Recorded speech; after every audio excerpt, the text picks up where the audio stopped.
30 hits different, not because you're old, but because suddenly life expects answers you still don't have. You look around and it feels like everyone else is moving forward, building lives. Some are getting married, some are having kids, some are buying houses, and you're just trying to keep your life from falling apart. You don't say it out loud, but you feel it. The pressure to be someone, the fear that you're running out of time, the guilt of not becoming who you thought you'd be by now.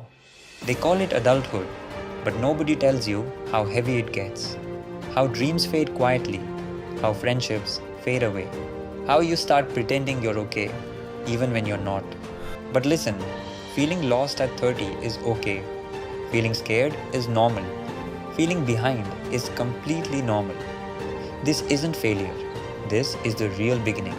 30 is not the age you settle. It's the age you start building with intention. The age you stop impressing others and start improving yourself.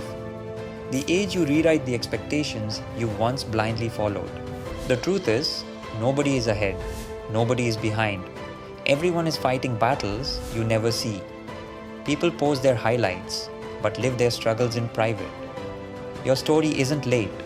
Your story is just unfolding. Remember this, you haven't missed your chance. You're not out of time. You're not broken. You are growing, and sometimes growth looks like chaos. So don't rush your life. Don't compare your chapter to someone else's edited story. You're exactly where you're meant to be.